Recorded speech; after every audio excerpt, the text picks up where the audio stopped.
All right. Hello, good day, everybody. Hello, Sapanta. How goes it? Welcome. Today, we're back in Behind the Dice, our Dungeons and Dragons AMA crafty podcast thing. Got a couple things I'm going to work on today. And a couple specific conversations, some topics to chat about. So, if you're here the last one, you'll know I was working on this map. We're going to finish it up.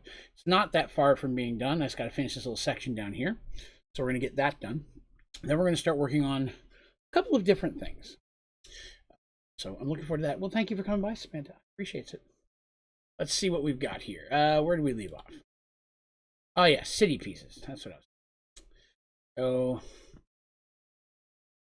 as many of you may have noticed, I haven't been here in a while, and I apologize for that. I know that I have been missing in action. Apologize. I have. The last month, I did not get to do Behind the Dice or much Mergedworlds content. Couple health things have kind of kept me busy, unfortunately. But we're at a spot now where I can kind of hopefully get back to it. Plus, something else that we're going to and discuss a little bit tonight. Round one would go. But, so, yes, thank you for being here. What I got on this map? Fit screen. This is in the way. That's why I couldn't see it. Did you ever play Valheim? I have not. No. I don't think I'll be playing anything new anytime soon. Right now, my video game slate is relatively full. Hello, Buffy. Kitty's here. I does not feel. Sure, I. Have some treats. Wife just gave them some treats down here. My video game gaming, I guess I should say, is pretty occupied lately. What is it, sweetie? You stabbed me for? What is it? I see you over there. You're cool. But yeah, we've been playing a lot of Conan Exiles, still doing tons of that with the community. I've got 2 different Minecraft packs that I'm playing and streaming right now. What is it? What's going on? Some pets for a minute? All right, I'll give you pets for a minute. So, yeah, I haven't had time to pick up any new games really at all. But, I mean, that's not permanent. Eventually, I will move on to other. Important to challenge thine self and keep yourself interested. And I've been, of course, as time allows, working this stuff as well, which takes up a lot. I've also, here in the past couple months, started. Well, thanks for that. Coming and putting your butt right in my face. You just want some pets. That's what it is. I'll chat with you guys then. Oh, you can't have that. That's my dinner.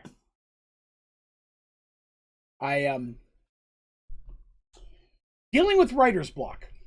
Talk a little bit about that today. So, definitely challenge that I've been hit with in Mergedworlds, which doesn't happen often, but can happen, regardless of what you're doing. You're inspired, maybe you sew or bake or whatever, paint, you know what I mean? Anybody can have that period where you're like, not just having a hard time coming up with what I want to do. What's up, Mr. Cherry? So I have been dealing with a little bit of writer's block. Happy about it. It is what it is.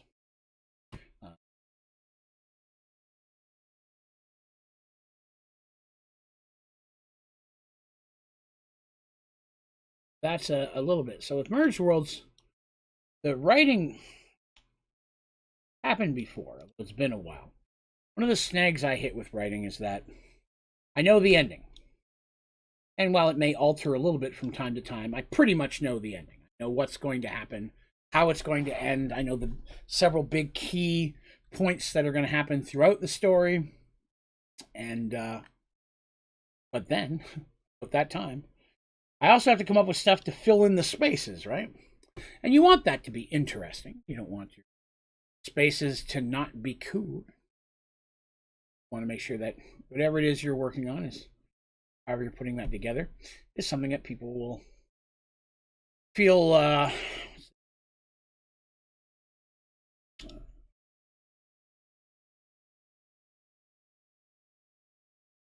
happen there. extra stuff there that I didn't plan on. That does not look.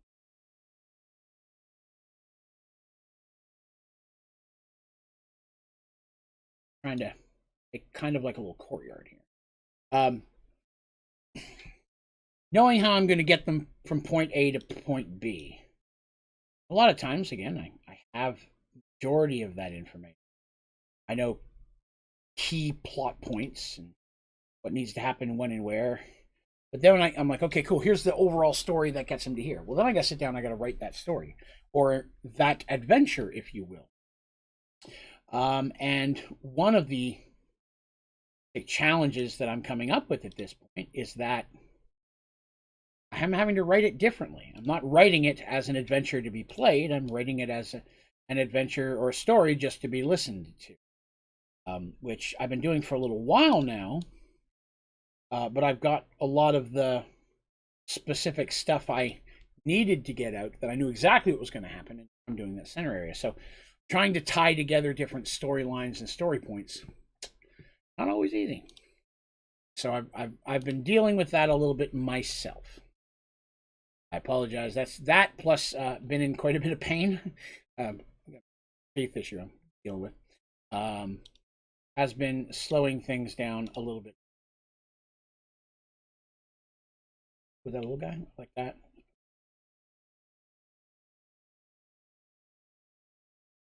It's the same as that one.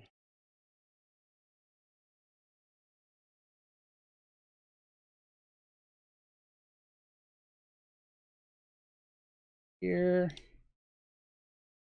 edge of that poking out. Something for in here. Let's do some smaller houses.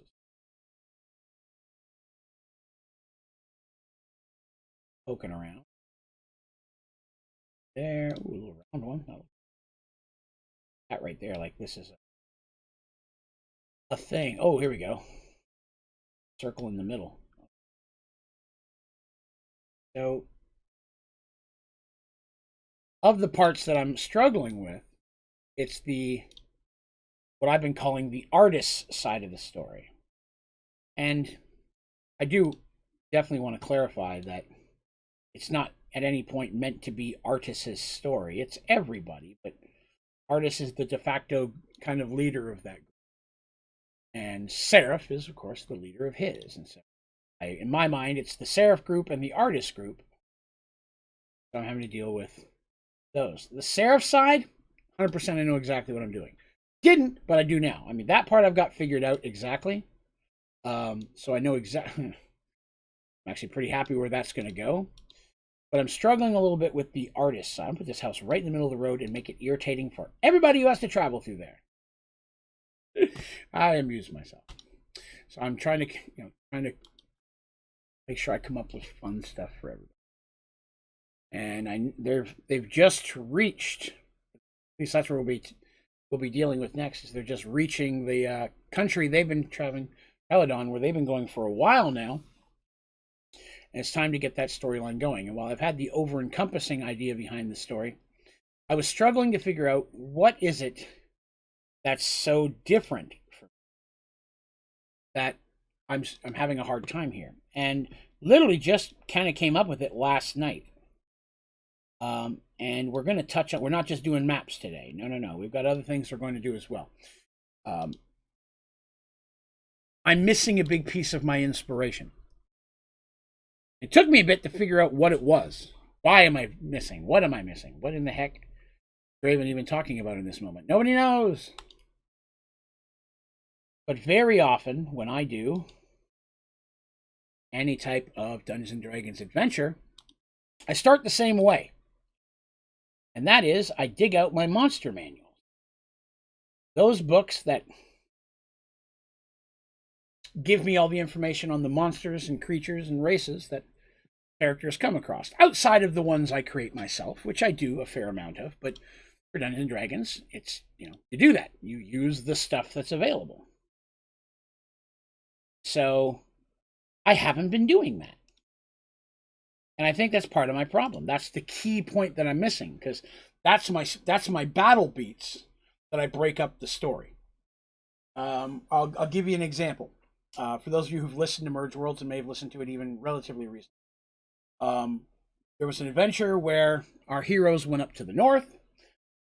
Some drow issues. They were in a town. They got hired to go in while they were waiting on this caravan that they're going to help defend. They were asked to go and investigate some bears, missing people. And they came across some owl bears, very large owl bears. And they had to deal with that, right? That was a story beat. That was me going through the monster manual and saying, I haven't fought owl bears in a long time. Let's bring an owl bear into the story. And then writing part of the story around that. Again, that's, I feel like, part of why I might be struggling, because I just don't have the monster and the battle part figured out. So we're going to look at some of that today. You guys may get to be here for part of the discovery process. Now, I'm not going to tell you exactly how or what I'm going to use, but we're going to look at some monsters. And we're going to talk about, and I've touched on it before, but we're going to talk about linking your villains or your monsters, linking the theme of your adventure, which is really important. You want to do that because you want it to make sense. That doesn't mean you can't use wildly different monsters in one adventure. Of course you can. But we're spending half of their time in an Arctic cold zone. Probably not going to be fighting creatures from the desert, right? Unless you make a winter version of those, which you totally can do, 100%. So, always possible. But most of the time, I'm going to sit down, I'm going to go through my monster manuals, I'm going to say, okay, here's what I need, here's what I need, here's what I need. Now, I foolishly got excited because this is what I was going to do today. I didn't bring all the books over with me. So in a second, I'm going to have to step over and grab them off the shelf. But we're going to do some monster manual stuff. Now, this was the city that Seraph, Deacon, and Mugen had entered, that have these 7 different zones. Kingdom in the middle. This is the one section of that city. Not doing the whole city. This is here for a reason. And there are things on this map right now that are already important story points that, you won't know just by looking at it. That's how that rolls. All right, so I'm happy with that. It's saved. Save it one more time. Therein lies the map. That didn't take too long, did it? 15 minutes. Right. Go ahead and close this down. I can find the X button. Yay, behind the dice. All right. Give me 1 second. I'm going to grab a book. Don't look at my butt.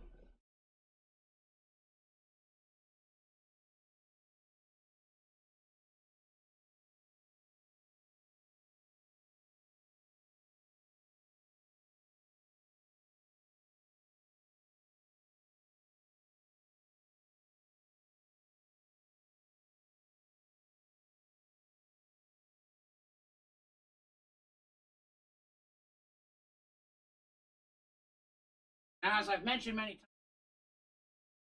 I play 2nd edition.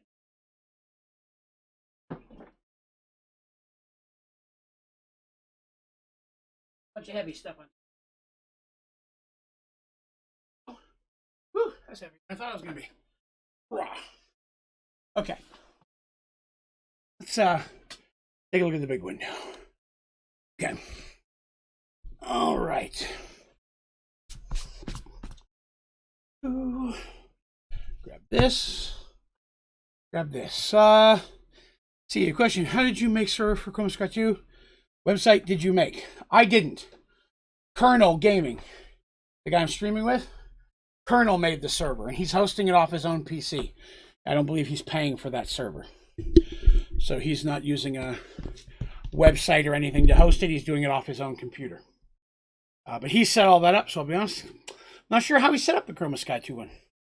That's outside my forte. Normally when he and I play together, he does the server setup and things. This is something he's good at. I am not, by any means. So here's what we're going to kind of talk about today. Monsters, Creatures, Beasts. This is the 2nd edition, Advanced Dungeons & Dragons Monster Manual. This is the key to all of your monsters and things. Luckily, they've released a bunch of supplements. For example, I don't think these are in order, so bear with me. Here we go. Monsters Compendium Annual. That's volume 1. There's compendium, appendix. Okay, this is volume 2. This one they went to the black border. So this one is, as you can see, other creatures. This one is number 3. Trying to collect them all. This is number 4. So you can see there's different monsters on the cover of all of them. No big deal there. But then there's a couple other appendixes that came out. This is an appendix, Monster Compendium Appendix, but this is for the This is for the world Mystara, which was a very short-lived Dungeons & Dragons world. But it's got some interesting creatures in it. And then, of course, one of the big daddies, this is number 3 of the Ravenloft compendiums. Ravenloft being a very undead, spooky, goth-like world. Those are the ones that I've got. There's still some out there I don't. I'm always looking to get the rest of them.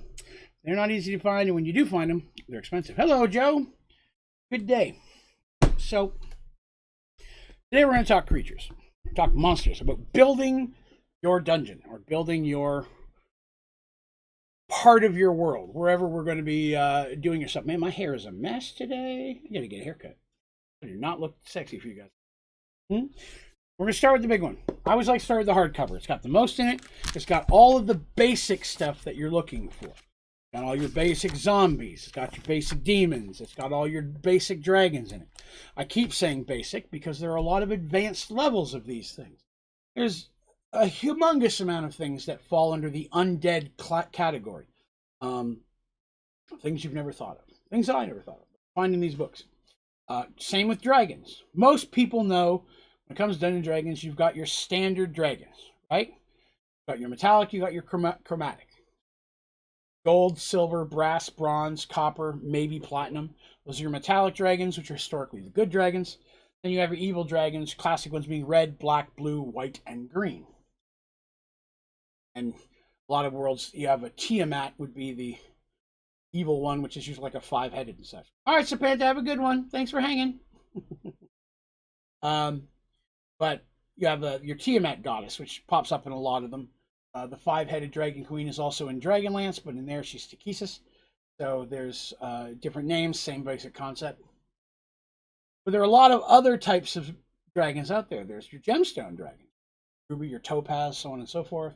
Everything from shadow dragons to light dragons to all that kind of stuff. So many different types of expansions. Oh, you don't have to apologize. I appreciate you coming by. No worries.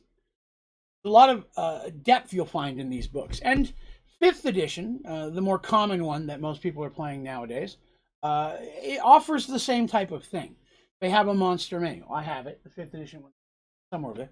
And they've released a lot of additional books for monsters. Now, I'm not sure if they have direct monster compendiums themselves, but they do have lots of books with additional stuff in it. There's an Elminster one that has a lot of Book of Dragons, things like that. I think Tasha's book. I think there's some Ravenloft stuff as well. So a lot of additional places to get them. And of course, you can always look online for creatures and animals that other people have decided to share that perhaps are a little different than anything else you're going to find. It's going to be fun to look at those. One of the big things I talk about when creating a dungeon is that keeping your theme consistent.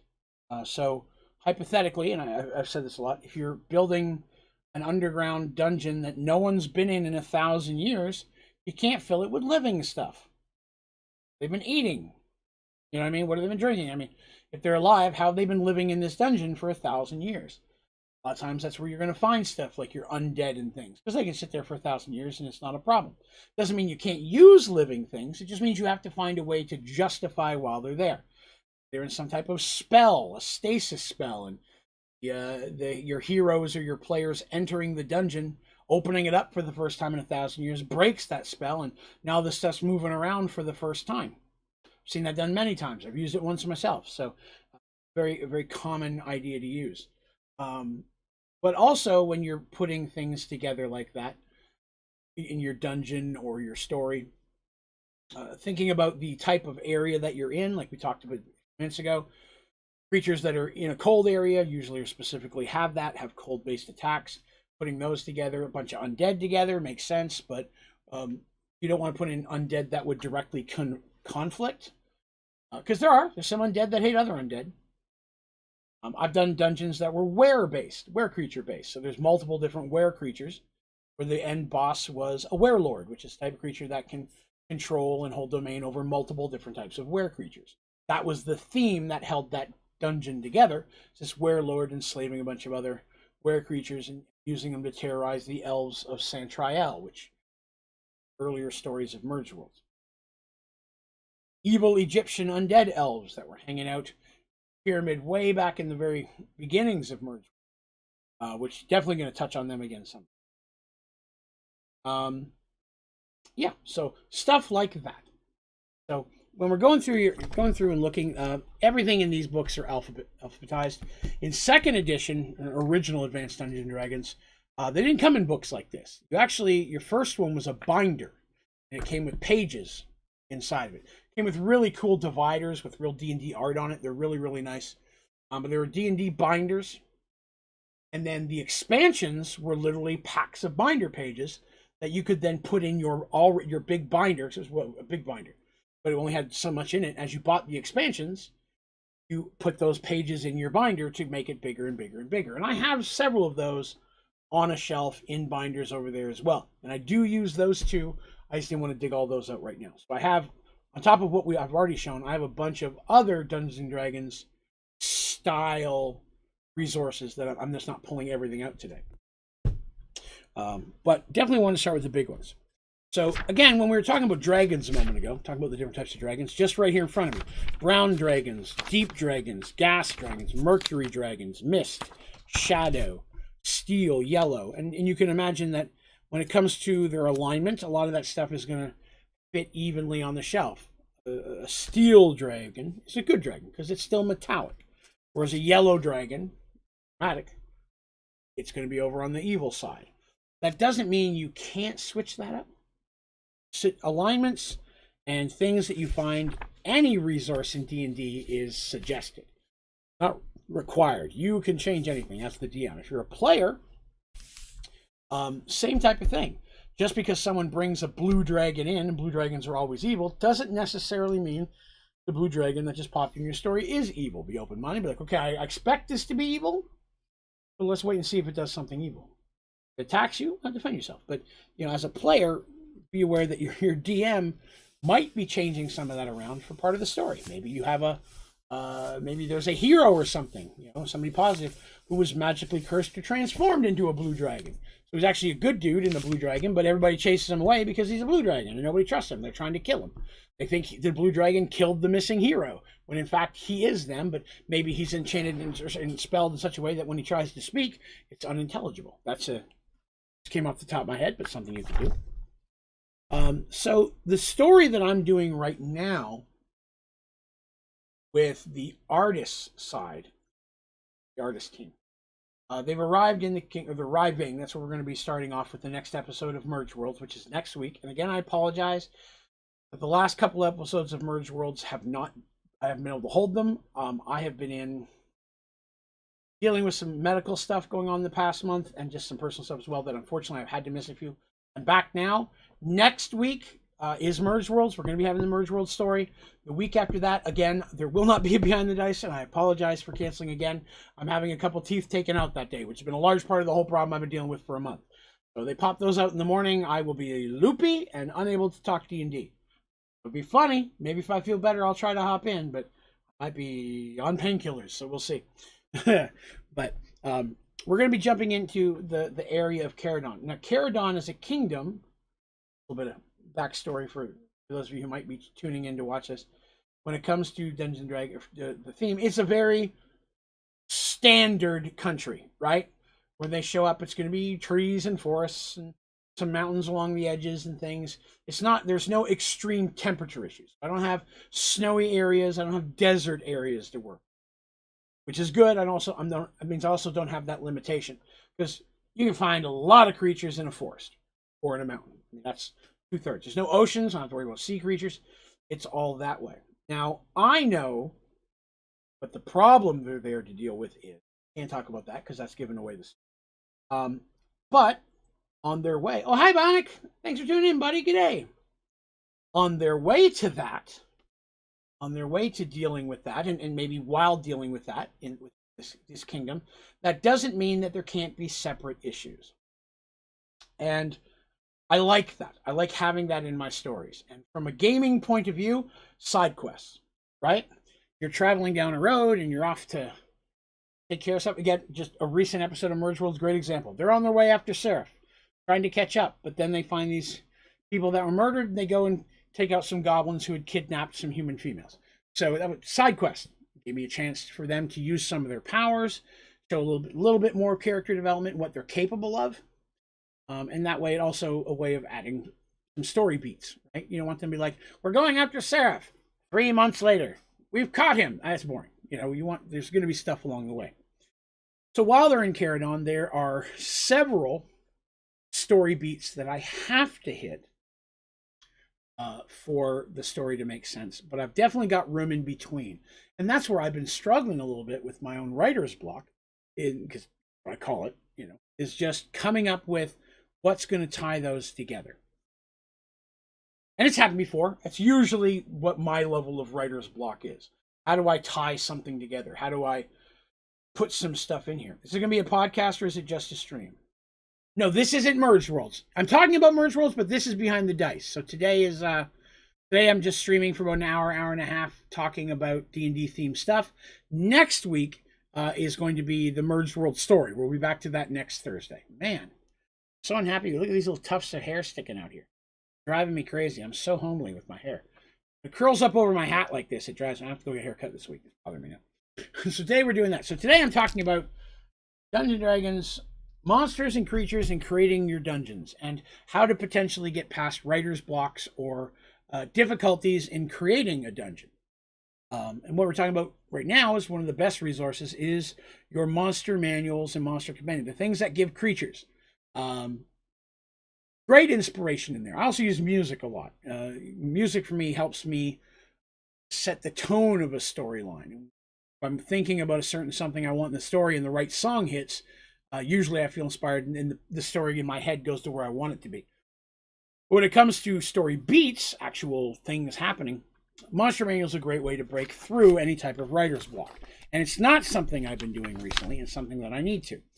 There's been multiple times back throughout Mergedworlds where I could name spots and say, okay, this was a part where I busted through this is where I had a block, and so I found a creature. So there's that. So we're also talking about the differences in creating your dungeons. So we're putting your dungeon together, looking for creatures that go together. Now, when you're looking through a monster guide or you're creating a monster, there's going to be a lot of temptation to use the cool monsters. Which, why wouldn't you want to? They're cool. And some are cooler than others.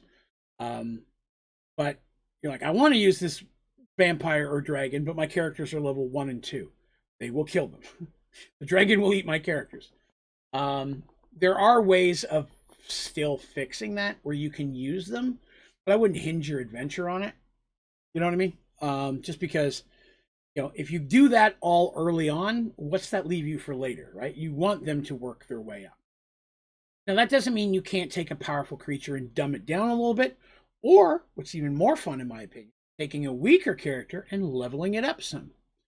If you have, you come walking down the street and you come across a goblin by himself, right? You're walking down through the forest down a trail and you come across a goblin who seems to be slightly better armored than most normal goblins. You're like, okay, it's a goblin. And this goblin is, a level 12 warrior who's been training, maybe trained under a master, and now he's still a turd. Maybe there's problems. Maybe he's still evil, whatever the case may be. There doesn't have to be. So now they go in there thinking, oh, it's just a goblin, and then this goblin proceeds to stomp their face. There's nothing wrong with leveling up a creature, especially if it's a story base. Like the goblin does that but doesn't kill them. Maybe they have to hunt him down before he stops. He's trained his whole life to kill the person who killed his father, and then you find out the person who killed his father is someone that is considered a hero by everyone else. And is a hero for that act. Maybe he killed this person's goblin's father because the goblins were attacking the humans. But on the goblins side of it, the goblins were attacking because they needed food. The humans wouldn't give them any. So they attacked to take some. And during the battle, this hero who defending a city killed this guy's father. And now he's spent his life leveling up to be able to do that. Well, now you're like, okay, what side do I take? Goblin believes he's doing the right thing. In his eyes, they were just trying to get food, and this person killed his father. But at the same time, the humans, we didn't have much food of our own trying to get through that same winter. We got attacked by these goblins. We had to defend ourselves. And thankfully, this hero managed to take out their champion, which busted their morale and caused them to go out. So we were able to survive that winter. And the goblins are like, and we lost half of our people because we couldn't survive that winter. Both sides of the story think that they're doing the right thing. And that's important when adding depth to your characters and your monsters and your NPCs and whoever you're doing there. I can't say everybody. There are exceptions to this rule. But most people believe they're doing the right thing. Even if they're breaking a law or committing a crime, most people feel justified for doing it. Most people in their mind have convinced themselves they're doing it for the right reasons. Again, exceptions, and there's some things that are no way to justify. But in a story point of view, why not, right? If your villain is an evil cleric, while evil is the name tagged on them, they don't view themselves as evil. They worship a god or goddess. Goddess gives them a job to do, and they believe they're doing the right thing on behalf of their god and goddess and the followers of them. It's a little harder to justify, plague gods. Can't consider yourself a nice person. You're going out infecting innocent people and causing them to die. But gambling and things like that. Gambler doesn't consider themselves a villain, even if they're cheating. They're just trying to win or make money or make a living or whatever the case may be. Even though most people would disagree with that. So making your villains three-dimensional, giving them that depth, and you don't have to do that for every person they fight.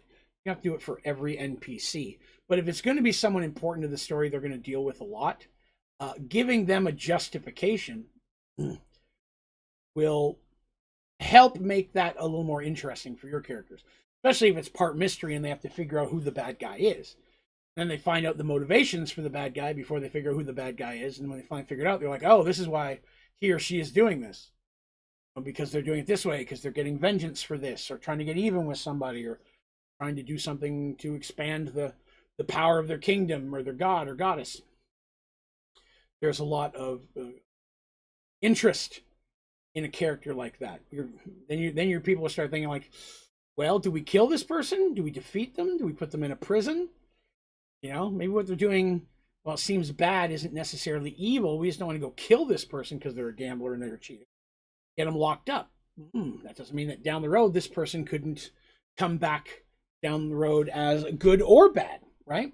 Let's just say hypothetically you have a situation where there was a gambler who cheated somebody royal out of like a magic item, only to find out this magic item was super important to the protection of the kingdom, right? Let's say it's a scepter or a crown, and the prince gambles with this person and gambles away his crown, only to find out that if the crown ever leaves the borders of the kingdom, there's a curse, and bad things start to befall its people. And the gambler takes it and leaves it and doesn't think anything about it. The prince didn't know about this till his father tells him after he's like, hey, where's your crown? Oh, I lost it in a thing. We can make another one. What? Now you're hired to help track down this person. Gambler's not necessarily an evil person. They didn't steal the crown to make the curse, but at the same time, they view that as their property now. Or maybe they've already sold it, and now, they've got to get the information from. They want to beat the heck out of this gambler, trying to save innocent people, but they're not necessarily a bad guy. This is going to add challenge to your characters. They're not just going to, hopefully, good at playing. They're not just going to rush and automatically kill everything that they consider a villain. But get a chance to learn more about them and their motivations. Help them create the person they're going to be, their character, right? How does this character react in this situation? It may not be how you'd react, right? Me as a person, I'd let him keep the crown and we'll find a way to break the curse. That's one option. We don't need the crown. Maybe we can find a way to break the curse. So that's what some people are like, I have to protect these people at all costs. This guy is going to give me the crown whether he is willing to or not. If I have to kill him, so be it. I'm saving the lives of thousands. The greater good, So it can help you design your character, or the players, if you're a player, help you kind of say, this is the type of person this character is. And help, okay, in the future, when I walk into an issue, this is how this character views things. It's also going to make it easier for your other characters that are playing. It's like, oh, God, the last thing we want is the paladin to hear about this, because if he does, he's going to raise all sorts of hell. So we got to keep this from the paladin. Can't tell him the true reason we found out why the crown was stolen or whatever. And that can cause cool interactions between the characters and both drama and affection, depending on the situation. But we have to tell the paladin it was his father that was killed by the goblin. But back to creating creatures. So in Caradon, where they are now, traditional, classic, woodsy area. When they arrive, it is early to mid-fall in this section of Mergedworlds. And on my world, weather is very different depending on this part of the land that you're in. You can go from super hot desert to freezing winter in one step. So where they're at going to be now, it's going to be relatively late fall. I'm sorry, early to mid-fall. So just a slight breeze or chill in the evenings, but during the day, still warm enough that you can still wear shorts. That makes sense. So I'm looking for creatures or animals or villain types that would fit into that theme. What would you find here? Hey, what's up, Mr. Colonel? Doing all right? Chatting about dungeons and stuff today, and story writing and how to get through writer's block. But I'm looking for creatures or villains or things that will fit within geographically. Ooh, geographically. Wow, I'm stumbling. Geographically, yes, in that type of an area. I'm not going to have polar bears, right? I'm not going to have ice dragons. I'm not going to have desert genies and things of that nature. It eliminates a huge section of stuff I have to worry about. I don't have anything supernatural that specifically ends in that area, so I'm not going to be pulling out demons and things like that. So I'm not pulling out demons from the outer planes. I can let all that stuff go. I'm looking for things that would be found in this area. So that could be anything from giants to all your traditional goblins, gnolls, kobolds, orcs, ogres. All that stuff fits in that type of area. There is some mountainous area that they might travel by. Lets me pull, in my opinion, even better chance of getting orcs and ogres when you come along mountain ranges, because historically that's where I like to put them. Not to say you can't come across them in the middle of the woods. That's how you get through writer's block. That's true. But yeah, so I'm looking for stuff that fits that need. I'm not looking for a boss monster. I already know the adventure side of what's going to happen in character. Currently writing the action beats that's going to fit that story. So I'm not looking for a boss monster that eliminates beholders and dragons and vampires and death knights, all the big stuff that would be a challenge for them, like a very hard challenge. I still want to be challenged, right? So with the level of these characters, they're still pretty low level. I would say they're probably chilling around at most 3rd to 4th level at this point. I would also say that at this point of the adventure, the levels are greatly askewed. Explain what I mean by that.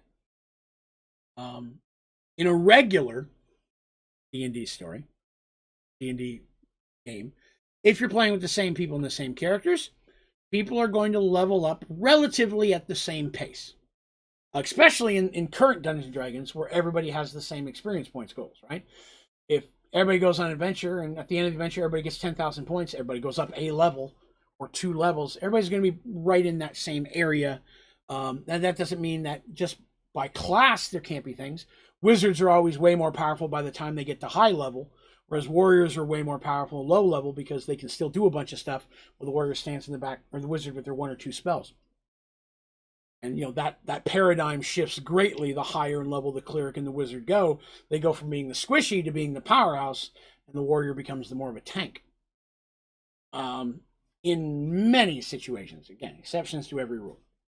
But with what I'm doing here with these characters, because it's more story-based and they're not actually leveling up combat-wise, they're leveling up based on their experience and training in my mind, the characters are greatly askewed in their levels. Okay?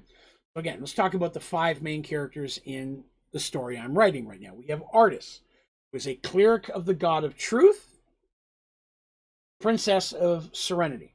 We have Maeve, who is a minotaur, so automatically she's bringing physical combat. She's a step above everybody else in the first 5 to 6 levels, hands down.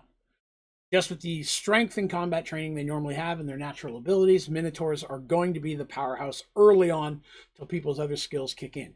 Add in the fact that she's been trained as a cleric and then a paladin of truth. For overall combat, Maeve is the most powerful person in the group. Hands down.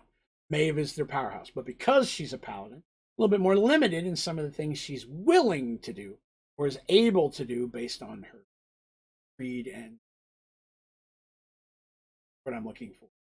Things she swears to. Rules that she swears to or swears to follow. Then we have Petal, the half-kender, half-human mage, wild mage. So she's, I would say, right about middle. She has a decent amount of spells because she's always been very dedicated to what she can do. And so she has a wider range of spells than Deacon does, who's a wild mage / fighter, who's over in Seraph's group. She has wide range of spells. She can do more overall. Where Deacon has such an incredibly strong link to wild magic, the things that he can do are usually at a higher level than Petal can. So if they were to cast the same spell right now, his is going to have a bigger kick. Because he has an incredibly strong link to wild magic naturally through his uncle, who was the villain, and you guys all know about that. But Petal's about mid-range for us. And that leaves us with Ran, who is a fighter, who's an incredibly skilled fighter. Hasn't had to fight very much yet. That's the big thing, right? You're a fighter. You've been trained your whole life, but you can train in a dojo and practice fights all you like. The person you're fighting with is most likely trying not to kill you. Stepping into the world where they are literally trying to kill you and willing to do anything to do that, very different thing. And you can practice and train all you like, but it's not going to be the same thing as a real situation.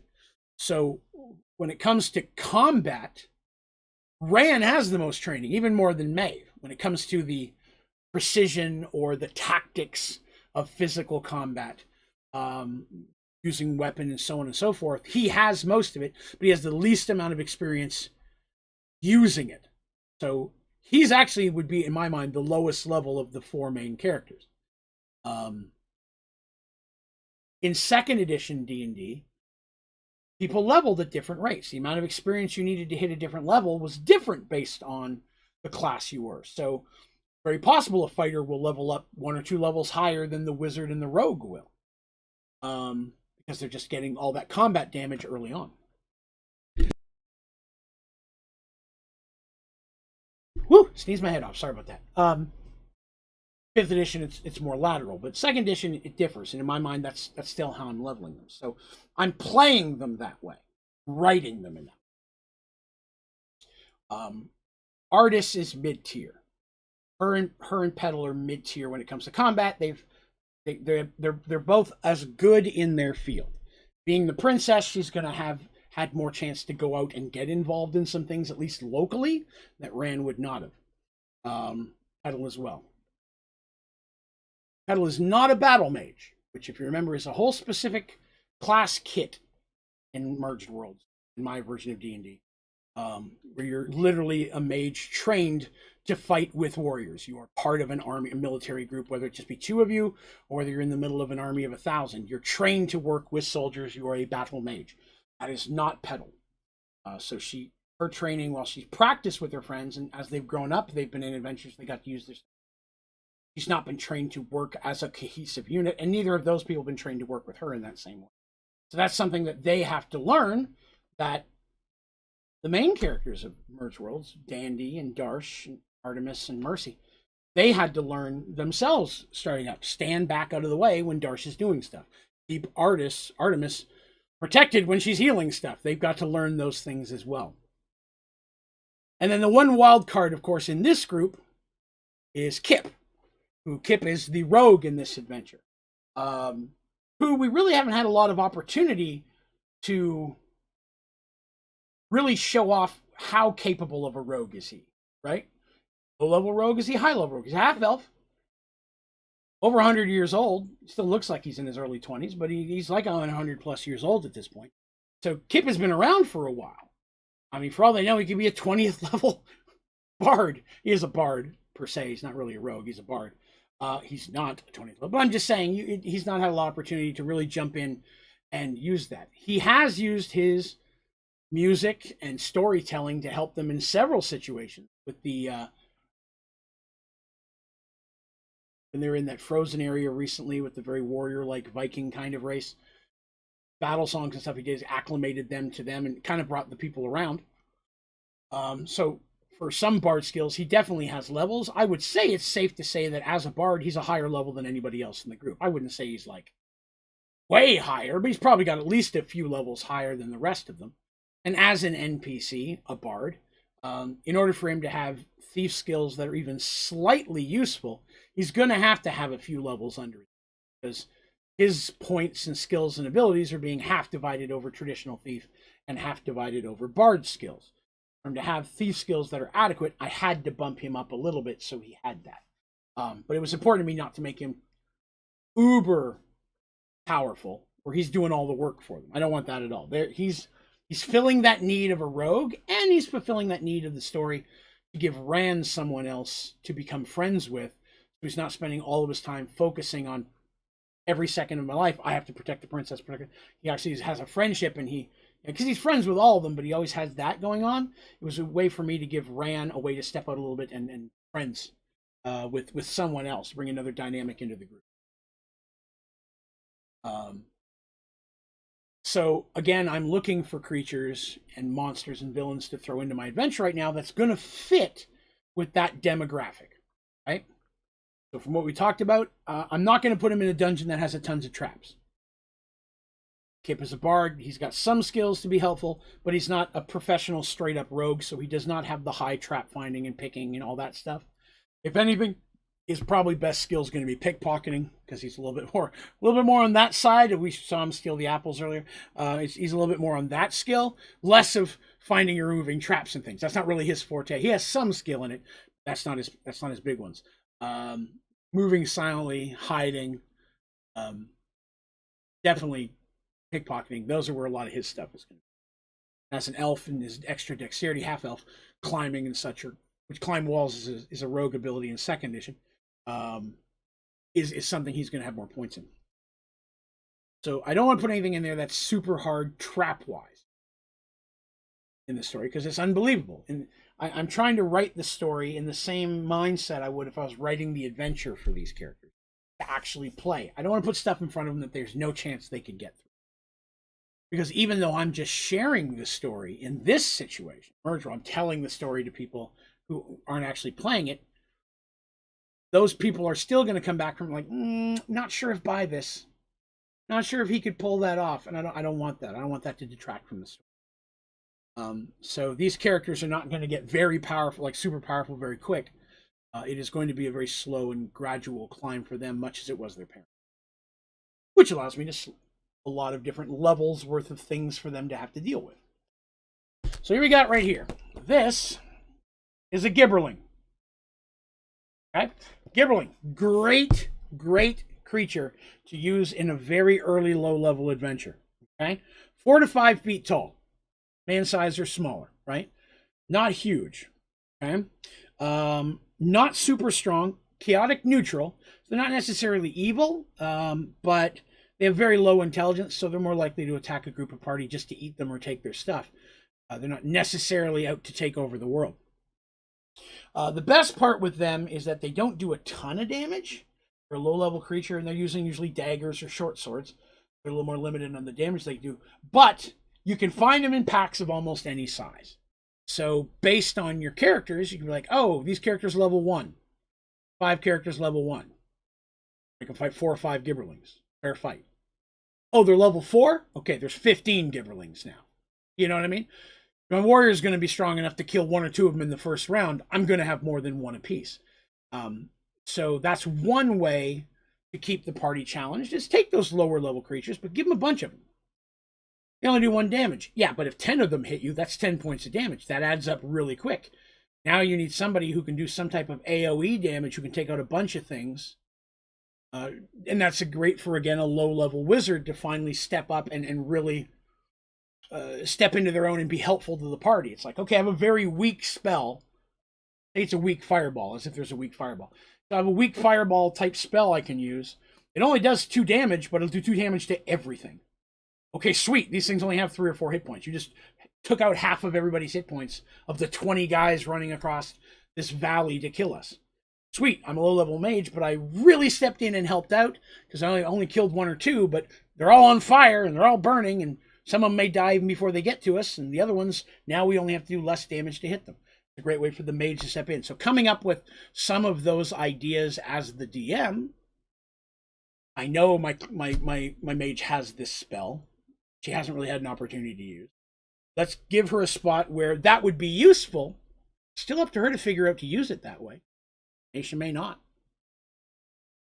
And as a player, that's a great place for you to, again, if you're playing the character and you're playing us, okay, I'm a mage. Here comes a whole bunch of little things.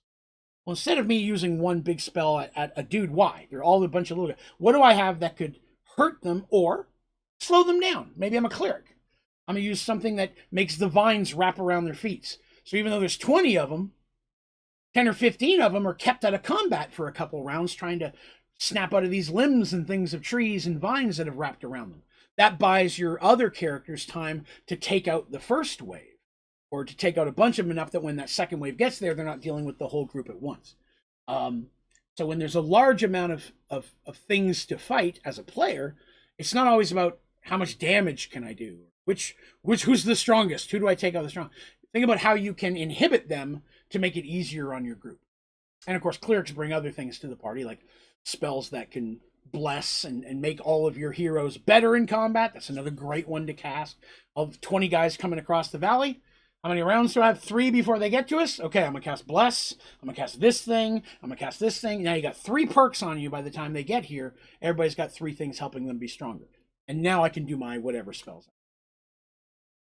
And I do try to come at this, when I have these streams, come at it from both a DM and player's point of view. And that's why it's important to be aware that the DM will have to, on occasion, adjust for the party. Party's 5 level 3 characters. I'm like, okay, they can fight 20 of these. And in the first few rounds, I realized my 20 gibberlings are beating the hell out of my characters. There's too many, they're too powerful. I'm going to kill them. I don't create an encounter with the intention of killing a PC. Never. I will never intentionally kill a PC. I will kill an NPC in a heartbeat if it's good for the story.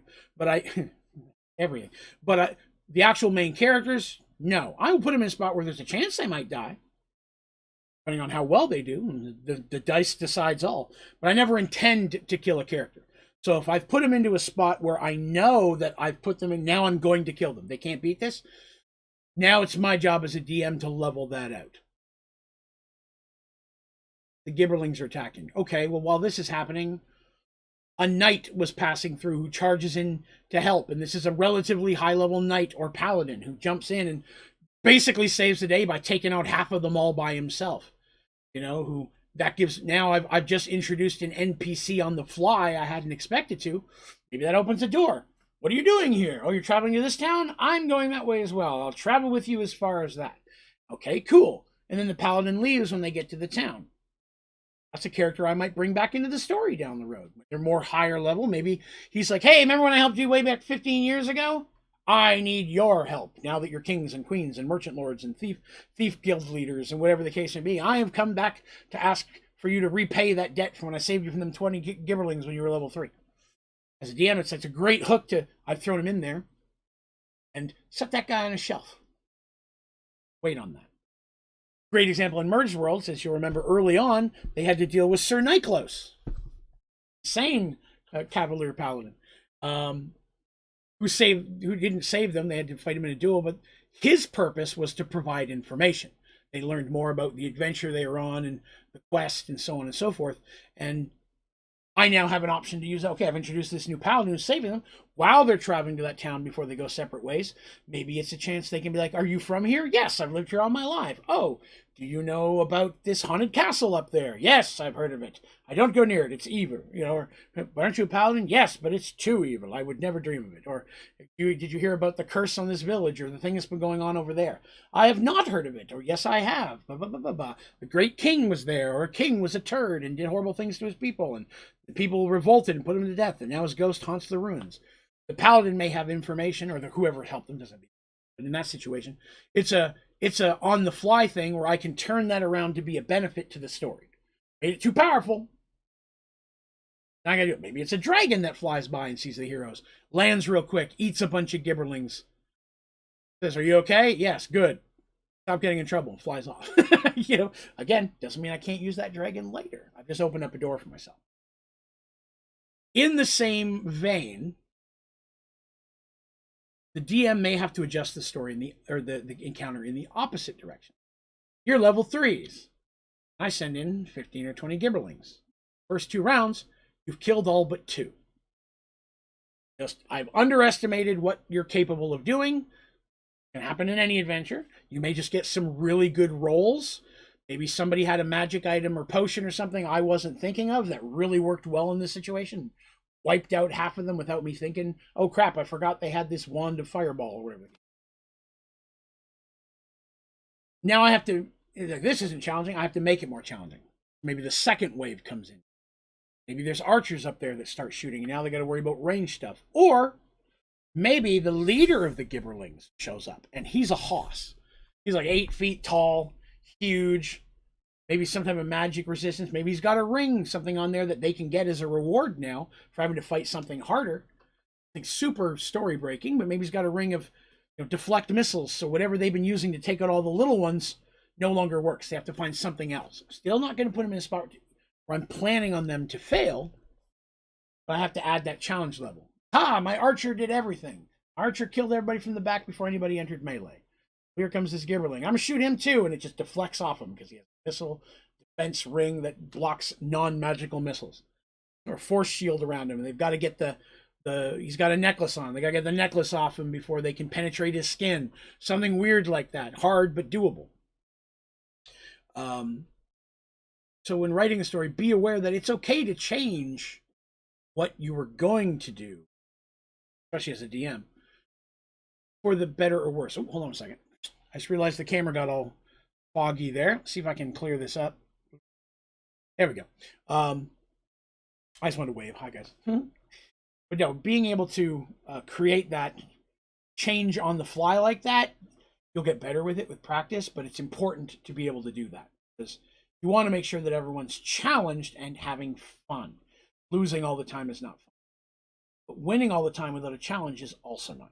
You want to make sure they have a reason to do stuff. And you can touch on something I said a moment ago. Maybe they had a magic item or something I didn't think of. There's nothing wrong with writing a scenario where using something they have would be benefit on purpose. I know they've got a potion of giant control, right? They're fighting these gibberlings. They're outnumbered by gibberlings. Maybe I have the gibberlings. A hill giant comes walking in to help the gibberlings. And they're like, oh God, now we're totally going to get killed. We're having a hard time with the gibberlings, but here's the hill giant. Now what do we... Oh, wait, I have a potion of hill giant. And now the hill giant's helping to fight the gibberlings. Great way to turn it around. You open up that door for them to use that. Let's be honest. Potion of hill giant control is pretty limited to when you can use it. There you go. So there's that there. But writer's block can be tough. It can be hard to get through. And that sitting down, again, and this I guess it would be for any storyteller, even if you're writing a book, you're not doing D&D. Sitting down and figuring out, okay, here's my story beats. I need a fight, I need a story beat. Fight, story beat. And they don't have to be the fight. The fight can be the story beat. But it's like, okay, fight. Now they have to deal with some NPCs and they find out more about the adventure. Fight, rescued some NPCs, now you find out more about the adventure. Fight, learn that was a minion of the big bad. So now you've learned something about the big bad just from that fight. But have those beats to keep things moving. If it's all just, and they traveled for days, saw a tree, and they traveled for days. There was a town, they bought sandwiches, and they traveled for, that's boring. You got to have something in there, an action beat regularly. And that's the same for story versus running an adventure or campaign in D&D. Make sure you're keeping them interested. So, that said, another great thing to do is to look through your, if you're as a DM or whatever, looking through your guide and find your boss. Right? Find the thing that everything else is going to be written around. Maybe you don't have a story. Maybe I have to come up with a story for this weekend's D&D group, and I didn't have time to really work on it. I need something on the fly or whatever the case may be. Hey, Tom, what's up? Or I just ran into a spot, I'm like, I didn't have a lot of time to put into it, or I really had a hard time figuring out what to do, or I just need a one-shot something for this weekend to bridge two storylines. Maybe they did a big heroic thing, and now they've gone home to rest. Now it's going to be 3 months later. They're going to do something small. 3 months later, the next big campaign begins. I need something in between giant stories, because it's important to do that. You don't want them always to be on a massive 6-month campaign. Little snippets in there are okay. And that doesn't mean it can't be connected to this greater story as a whole. One fun thing that I did in early to mid Mergedworlds, if you listened or watched any of the Mergedworld stuff, there's a part where they're traveling through a swamp, and they had to deal with several different things. There was a hag witch there that had them go get a magic artifact that they still don't know what happened with that. Still have no idea what's going on with that. And then there is what else? There was the giant frog creature that the little frogmen worship. The frog creature is why there was a swamp in there. I came across the frog monster, and I'm like, I want to use this. I think this would be a fun, if not funny, battle. This is kind of a goofy creature to begin with, but still challenging. How can I work him in here? Okay, well, I don't want them to just come across him and they fight him. That seems anticlimactic. So I'm like, oh, I know. What if he's worshipped by frogs? Frogmen. And they got to fight the frogmen first.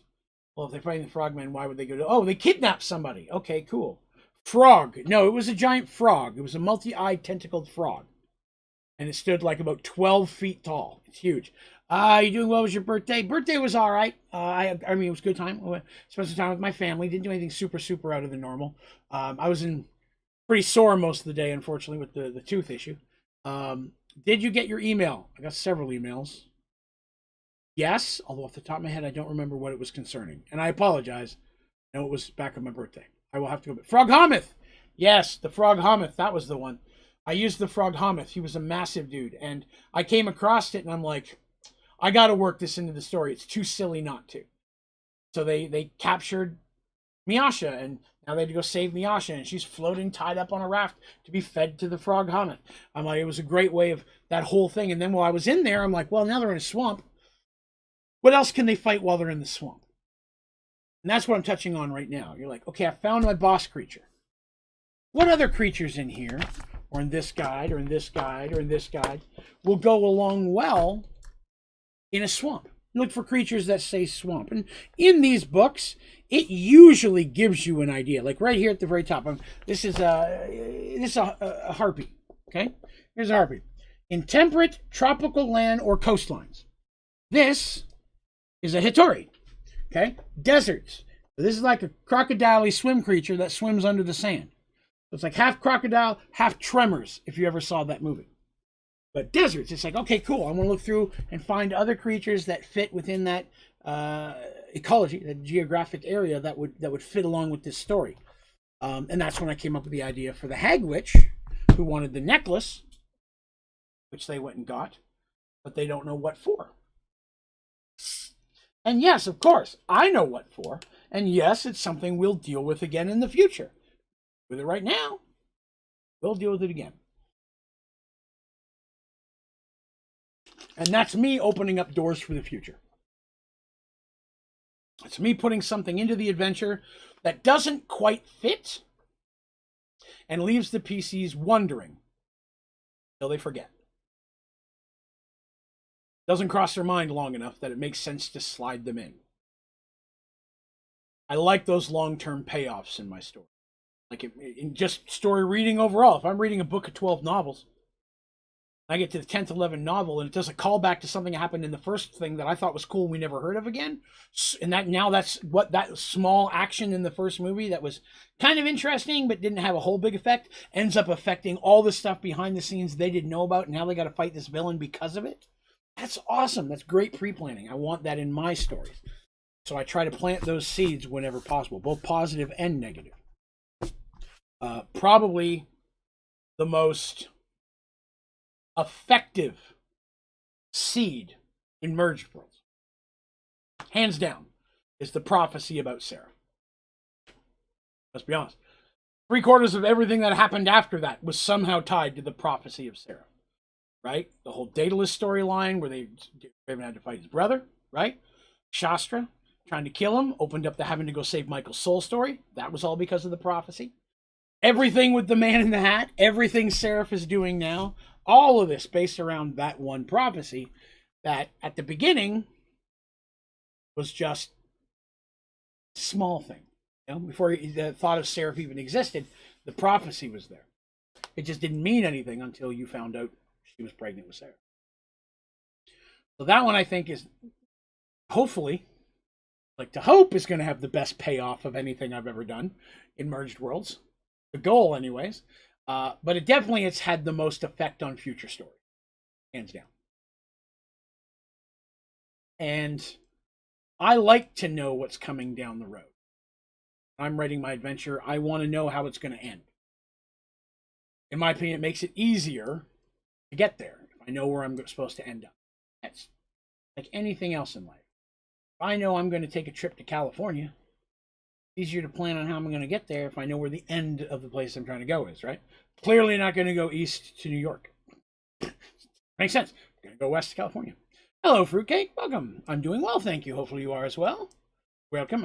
I keep getting blurry today. It's a little warm in the house right now.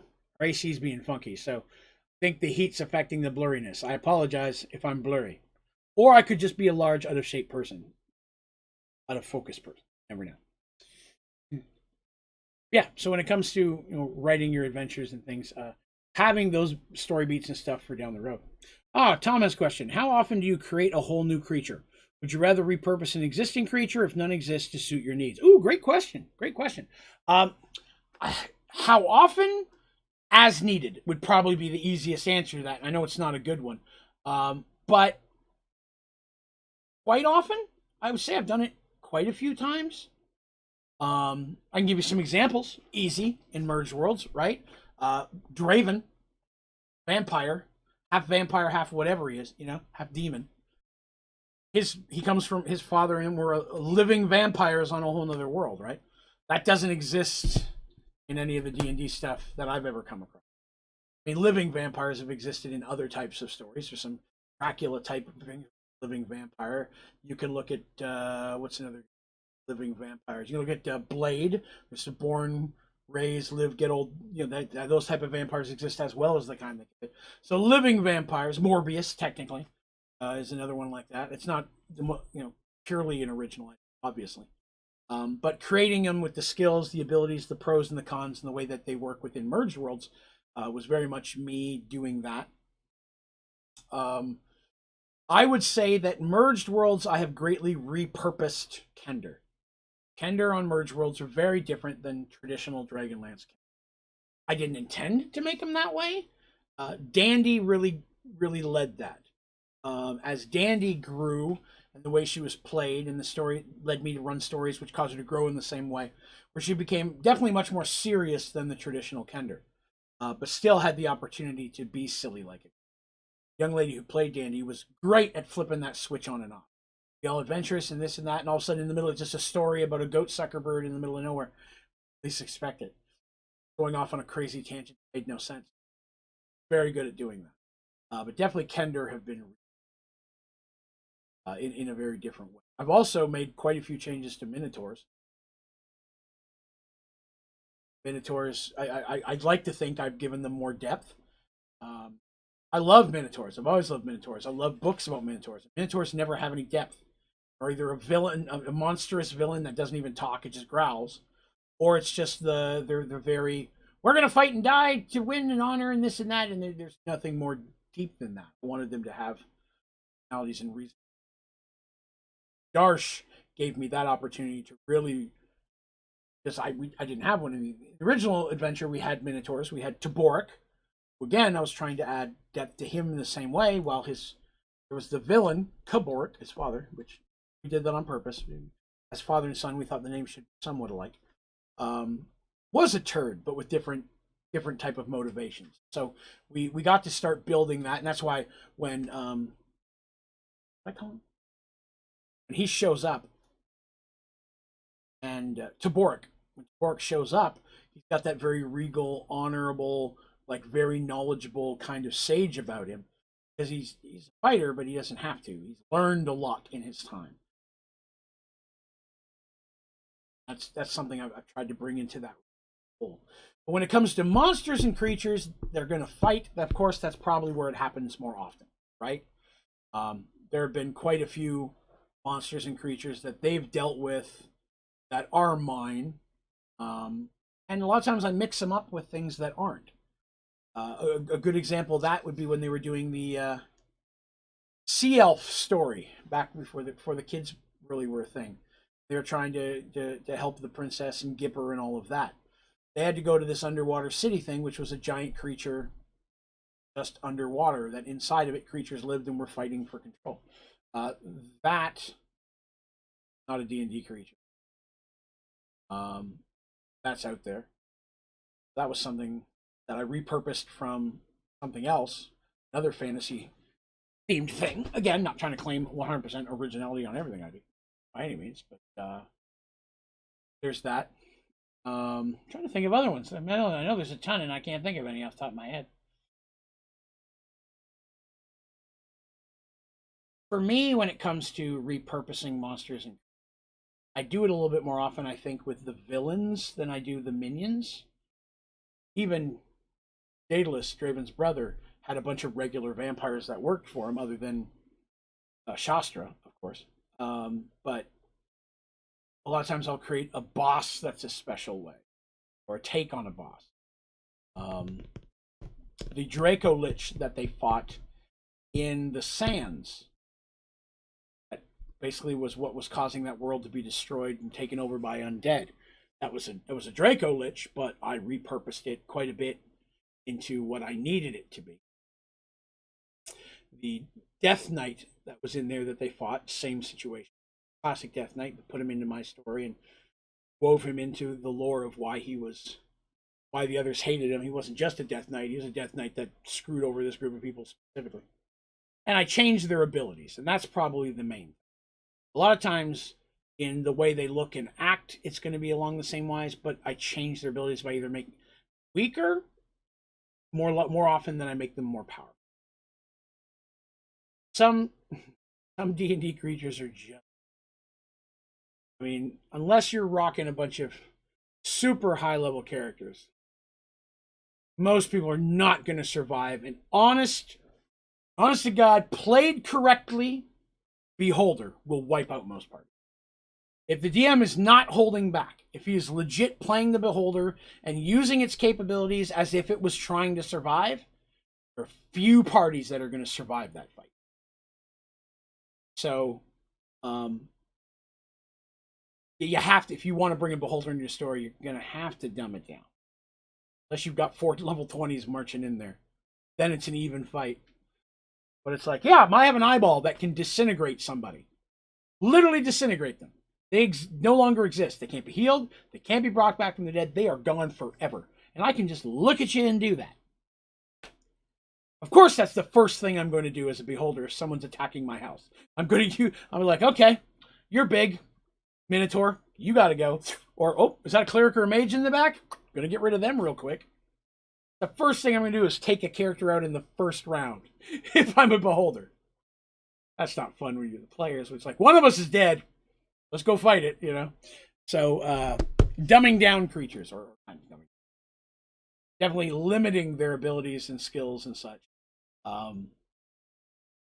is something I have to make it fit. A good example of that, of a mixture of that, would be the Dwarven Corman when they had to go down and free it from the demons and such, right? They went down to the bottom level with different demons and creatures. Half of everything that they fought in there was a D&D or fantasy creature that I repurposed, and the other half were things I completely made up myself. There was a lot of just me doing stuff in, and I wanted it to be that way. It was supposed to be very exotic. The situation that they were in, it was supposed to be exotic enough that a dwarven kingdom fell. This handful group of people are going to go in and try to fix it. So Corman was probably one of the best examples of a real mixture of just custom stuff that I put together or drastically changed from its original. Hello, Miss Smashley. Hello, hello. Doing a little D&D talk today. When they first were in Corman, they were in the upper Corman, there was all those little tiny demon, like this little black creature things chasing him. That was a variant of a single creature. They ended up fighting a big one.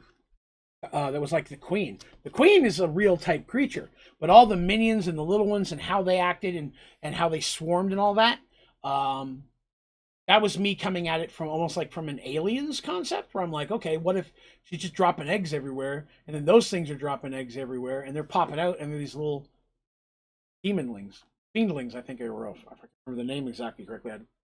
Don't hold me to that. But the little things, I had came up with my own name for them because they were based on that big one. One of the only things in there that I left as is was the mage horror, which was the big blobby thing that will automatically go after, is almost immune to magic, and automatically go. It exists to kill mages. It's like, I want to destroy magic. You are who I'm going after. And it just put the mages in problems. In that situation, it was Tobias. Tobias was in some serious trouble.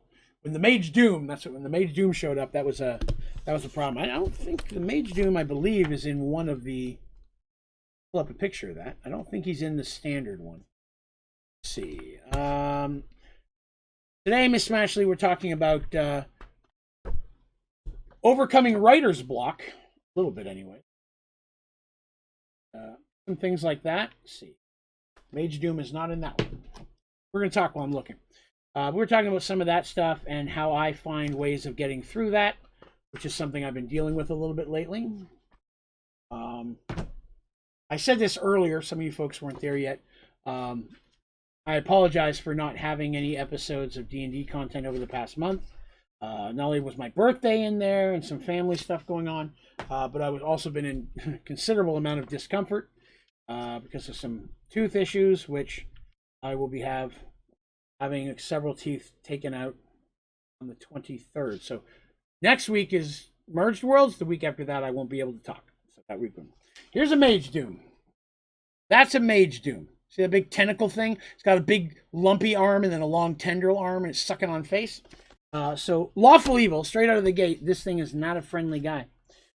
It has an anti-magic shell. You can't use magic on this thing. And if you get within range of it, you're in trouble. To give you an example, your average goblin is worth 35 experience points. A Mage Doom is worth 11,000. Give you a little bit of a feel there. So I like to, this book here in particular, this one, it's more worn out. A lot of the creatures in here have found their way into Mergedworlds. And a couple of them have, and you don't know it yet. Black Unicorn. I haven't had an opportunity to use that yet. Yeah. I'm getting a couple teeth taken out. Yeah, I've got one on the top, one on the bottom, back on this side. Fortunately, they gave me some antibiotics, and those have been working real well. So that hasn't been really hurting the last couple of days. I saw that, Colonel. Hopefully not. Hopefully that'll take care of it for a long time, anyway.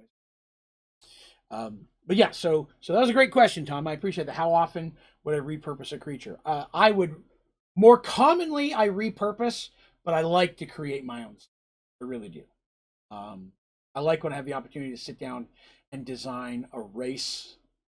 I don't do it as much as I'd like, but I do enjoy doing it.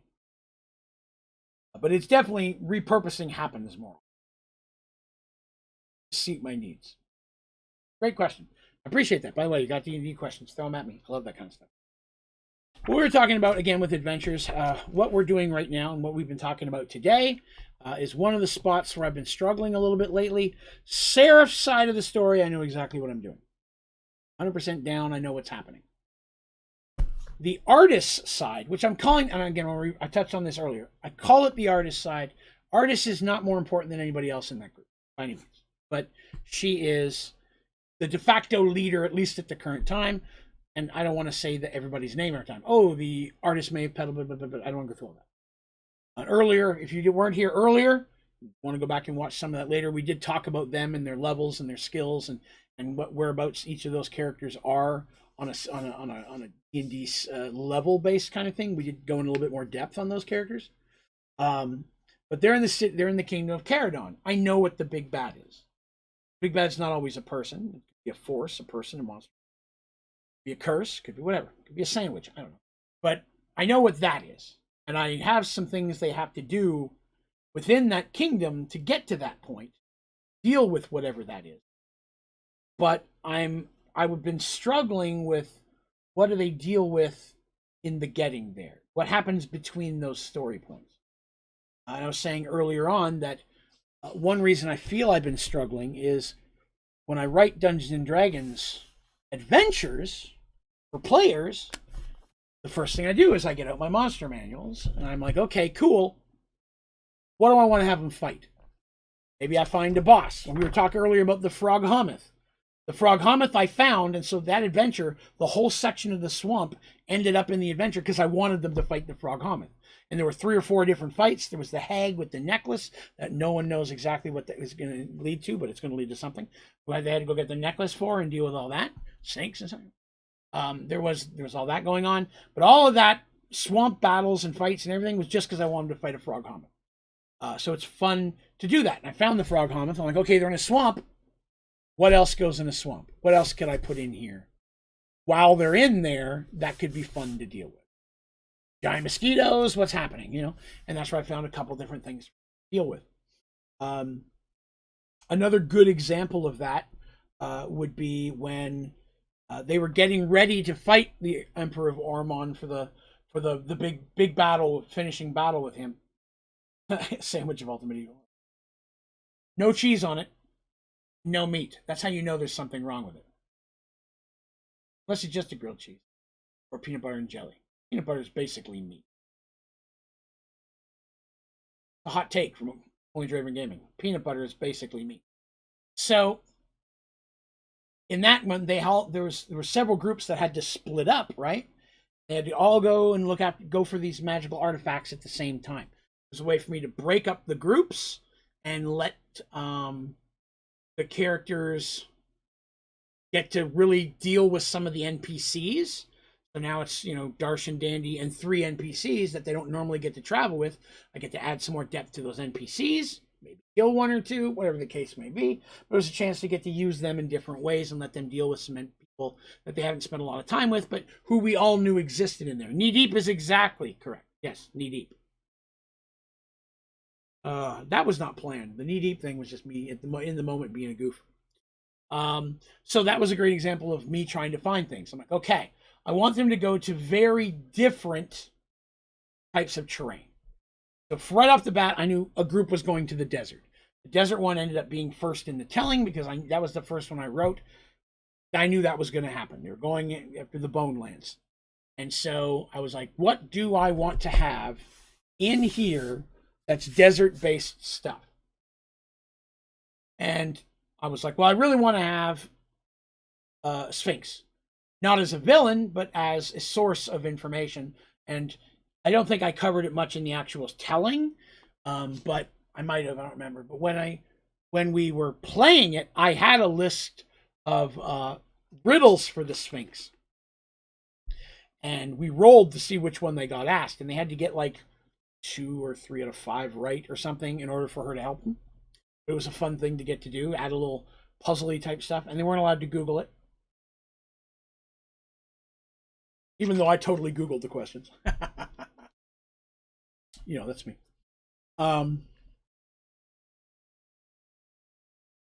So I knew I was looking for desert-based stuff there. So I found several things, scorpion stuff that they could fight while they're there. And I'm like, okay, well, where am I going to send the other group? Well, I want to send them somewhere that's not necessarily the desert point. What's the opposite of desert? That's a very interesting question. Because I don't think it has a direct opposite. This is me personally. More hot takes by Onlydraven Gaming. I don't think that desert has an opposite. Many people would say snowy, icy, frozen area, right? Makes sense. Super hot sand or cold snow. That's legit. You could use that and be well within the believability of that's the opposite. But at the same time, in my mind, I'm like, the desert is emptiness. Complete waste of emptiness. I'm not looking at it from a temperature point of view, and Tom, you just nailed it right on the top of the head. Ocean is another great example. Another emptiness of wet, right? I decided I wanted to use jungle because instead of an emptiness of no life, I wanted the place that has literally the most amount of life. The ocean can also fit in that regard. But I didn't want them swimming around because I knew they were going to be doing an ocean thing right after that. So I went with jungle, I thought. And then I decided, screw it, I'll do both. So if you remember, they went into the jungle first. They were inside a big volcano. It was the undead Tyrannosaurus Rex, which that was just me making an undead Tyrannosaurus Rex. That was not something I pulled out of the book. I just wanted an undead Tyrannosaurus. I'd been wanting to fit one in for a while and had been looking for the opportunity to do it. And once I decided I was going to have the saurials in there, and the saurials are like the dinosaur-human hybrids that are not necessarily evil. They're very neutral, and they ended up becoming heroes to the saurials for killing this evil undead T-Rex that had been terrorizing the volcano for generations. I knew I wanted the undead T-Rex. That was the big thing I wanted to fit into. But then when they left, remember there's the dwarves, then all of a sudden they stepped out of the volcano and they're in frozen snow. I'm like, well, sweet, I'll just do both of them. I'll do jungle first, I'll do snow. They have to handle both of those, which they did, and then they had to go into the ice tower and all that kind of stuff. I once had awakened a Velociraptor monk. That's interesting. But yeah, so again, in those situations, I mean, great, they're in here. My first thing was not so much of what can I put together that are jungle creatures, because I could have went that route. I knew I was going to have an undead dinosaur, and I was like, what can I put in here that would fit with the theme of dinosaurs or lizards or reptiles? And at first I was going to use reptile men, and then I came across the saurials. I'm like, I totally forgot these guys existed. And so that helped me find several different fight things they had to deal with in there, because the dinosaurs became the theme within the jungle more than jungle creatures. And that's kind of touching back on something I started with at the very beginning of today's stream, is that if you find your theme for the jungle, or for your dungeon or your adventure, as long as the theme makes sense, use almost any theme. I say it a million times. Going into a dungeon that no one's been in 1,000 years, you can't fill it up with living people, because what have they been living on? Why didn't they get out? You know, there are ways around it. They were all, like I said before, they're in a temporal spell, and when the good guys open up the door, that's what broke the spell, and everybody's moving around. But that's 99% of the time when you go into an old dungeon, you're gonna fight undead. It's just expected, indeed, because undead can sit there as long as they need to. Don't need ultimate sandwich of evil. They're fine. So then you're like, okay, what cool undead are here that I've never used together? What's the big fight at the end? Right? Find your big fight and then work around it. With the Egyptian elves earlier, talked about that. But in this theme, I was like, I can make dinosaurs work. There have been multiple stories in different genres of a volcano in the middle of some type of desert where there's a lost city of dinosaurs still living and things, right? Shows since the 50s and 60s, there were shows about that. Journey to the Center of the Earth is the same kind of concept. Down some of those, you find hidden dinosaur areas down in there. So it's totally feasible that people can say, okay, yeah, volcano full of dinosaurs that they can't quite get out of. I can buy that. And my players did, and that's all I was really shooting for. Make it believable enough that it didn't. They don't sit there and be like, I just don't understand why this is happening. You know, if they're like, okay, cool, I'm in.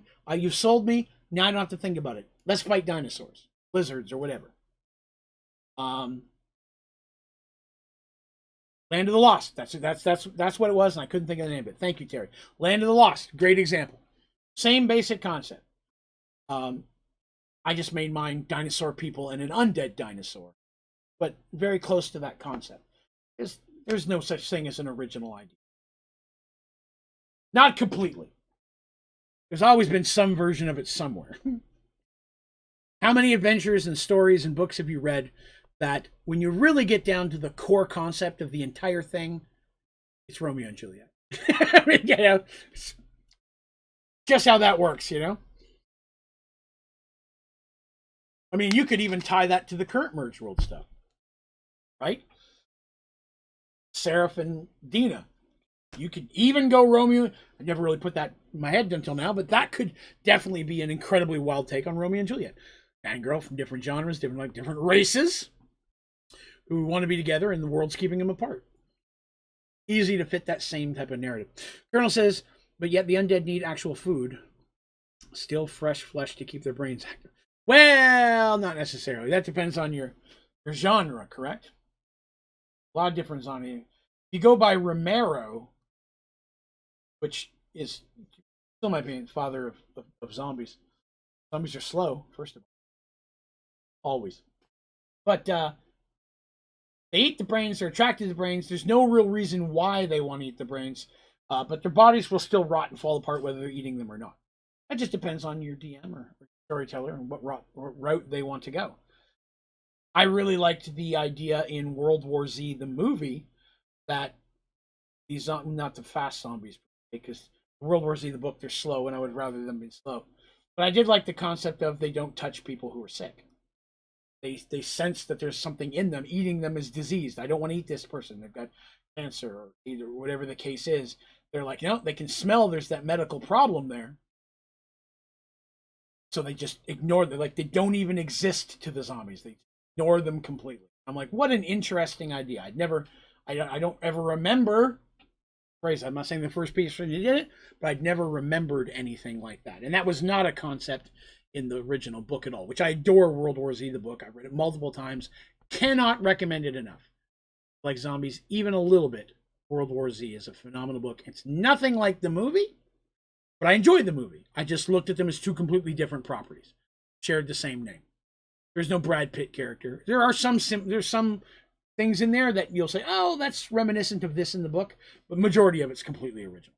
Now I'd love to see a second one. I'd love a second movie. First one was good, and even though it was fast zombies, I enjoyed it very much. And then again, there's another great example of the stuff that we talked about throughout today's episode is your themes, right? You can change your zombie. Maybe my zombie king does need a brain. Maybe you can only eat a certain type of brain, and so there's undead that are out there not just killing, eating brains themselves. They're gaining power from the zombie king. The zombie king needs a brain of something specific. Imagine if it was the original group and it had to have Kender DNA. Like, of all the things in the world, there's this zombie lich out there that every 100 years has to find a Kender and eat its brain. Now Dandy's looking delicious. Petal, depending on the story, right? From a DM point of view, it's a whole storyline right there. You know, undead are hunting them down, chasing them. Why are these undead not trying to kill everybody but Dandy? For some reason, they keep grabbing Dandy, and the heroes keep saving her, and then they take her back again, kidnap her again. And each time they're getting closer and closer to this maybe mountain range where there's a cave system that leads to an old temple on top, where there's a zombie lich who was cursed. He wasn't a mage per se, but he was an evil cleric that was cursed or something. Maybe a good cleric that got cursed doing an evil deed. And so he has to eat a Kender brain. All you need is that first step. And then the dam bursts open and you're good to go. And I'm going to be honest, while we've been sitting here chatting today, and I've been talking about monsters and going through my D&D books, I believe I figured out my issue, Mergedworlds. Next week, again, is Mergedworlds at 8 p.m. Eastern. Again, I apologize. There wasn't any episodes last month. A lot go down, and unfortunately, my only days off of my regular job are Wednesdays and Thursdays. I'm back working full-time there now. And when it comes to making plans for doctor's appointments or dentist appointments and things, my birthday was one of those Thursdays. Um, Thursday's the easiest day for me to be able to schedule stuff. Um, and if I have to miss something, I'd rather skip a Behind the Dice than a Mergedworlds. I feel bad I had to skip all of them. But next week, there will be a Mergedworlds episode, 100% sure, starting at 8 p.m. Eastern, and we are going to be stepping back into the Artists and Friends storyline in Caradon with some of the information we've all just helped put together right here. Frog Hometh! I'm just kidding, it's not a Frog Hometh. But we're definitely going to have that. I don't know if we're going to step in. I don't believe we're going to step into the Seraph storyline. Probably for a couple of episodes. I believe we're going to do the storyline of Caradon to its completion before we go back to Seraph and his friends, because once I get back to Seraph, you're at a point where a really huge story point is about to happen, and it's going to take a little bit of setup and time to resolve, and I don't want to bounce back and forth during that to the other group. So once I get to Seraph, we're going to be with Seraph for probably at least 2 or 3 episodes in a row, dealing with what is about to happen to that group. So I'd like to do the artist storyline and resolve part of the Caradon stuff, because what's coming after Caradon, that I've known forever. That's very important. Setup that what's going to happen with the Seraph thing may have an effect on what's going to happen to them next. So from a story point of view, Caradon has to happen first, then the current point of Seraph, then we're going to deal with what comes after Caradon, which I'm excited about, because after Caradon, I'll be introducing, there'll be an NPC that pops up at one point that I did not create. Not wholly. I did a little bit of it. But last year I did a raffle where someone could win the ability to create their own Mergedworlds character. That was won by moderator and good friend Panda. Her husband won. He's a Mergedworlds fan. He doesn't watch any of the other stuff I do. He just likes Mergedworlds. He listens to it. But Panda got him into it. And he had an idea for a character that he thought would be awesome. And then he won. And when they came to me with it, they're like, this is probably too silly. I'm like, that is not silly at all. I love it, and I totally know how I'm going to use it. And we got on a video chat, Skype, months ago, and worked out about the character. The only thing I'm missing is the name. They still got to provide me the name. They got a little bit of time still. But the rest of it, I'm so excited to introduce that character. Because that person is going to have an interesting effect on the future of Merge. Okay, Tom says, with lizard folk, I decided to make them a lot more varied, based on that some have dragon DNA, so some basilisk DNA, some are venomous, some are crocodilian. That's totally cool. I could get that. Different races based on different reptiles. I'll see why not. I do the same thing with fish. I've had multiple fish creatures based on specific fish. I've had the sharks, piranha type people, lots of different options there. It's then structured around the bloodline abilities I have. That would make sense, sure. Imagine a giant crocodile person grabbing you and trying to do a death roll down the stairs. I don't know. It just hit me. But, as I say. So that's kind of the game plan moving forward for Mergedworlds. It's going to be Caradon. Then it's going to be their storyline. And post-Caradon, a character will pop up. New NPC that I'm excited. And I will say, this is not an NPC that's going to be joining the group per se or anything like that. It's going to be an NPC that definitely the remainder of the story. Hopefully that's slightly appetizing to anybody out there who likes it. It was fun getting somebody's different take on it. And, they're like, we'd like a character that can do this, this, this, and this is kind of their backstory and this and this. And man, did that open up a lot of doors for me. I'm like, oh God, yeah, and I can do this, and they're from there, and they use this, and they like this, and they hate this, and this is why this is happening. And it opened up a whole storyline for me to put in there. It's true, I can't spoil the name if I don't know it yet. Oh, one moment. Turds have arrived. One moment.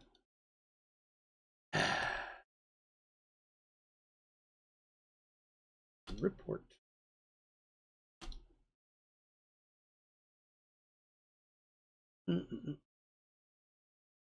Report.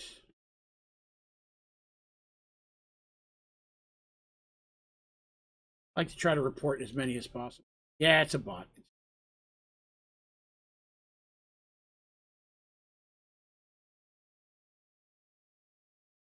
Sorry.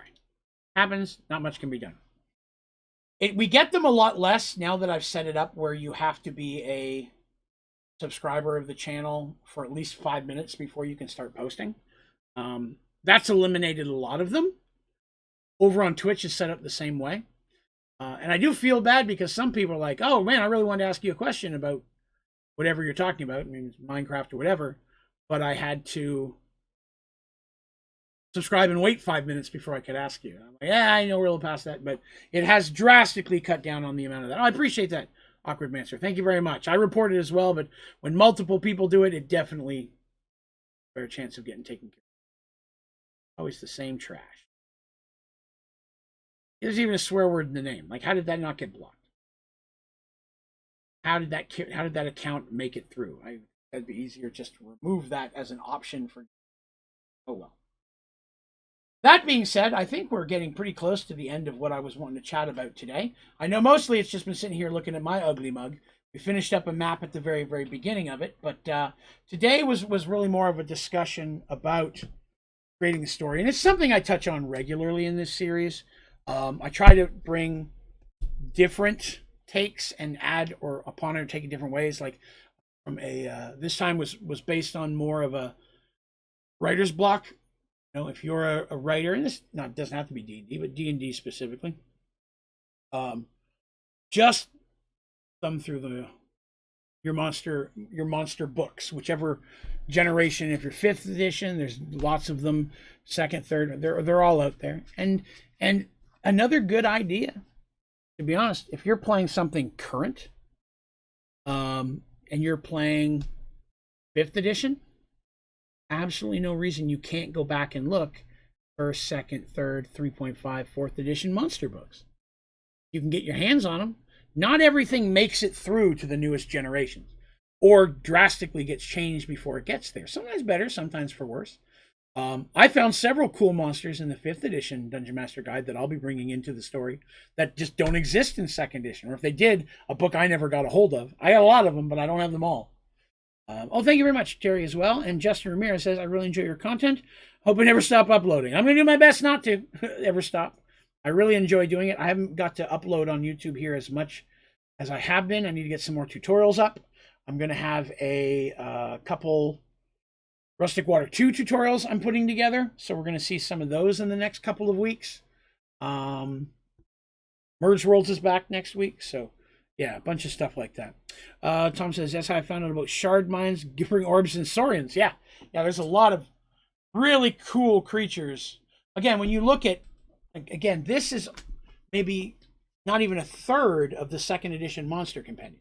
There's still a bunch out there I don't have. I also have 8 of the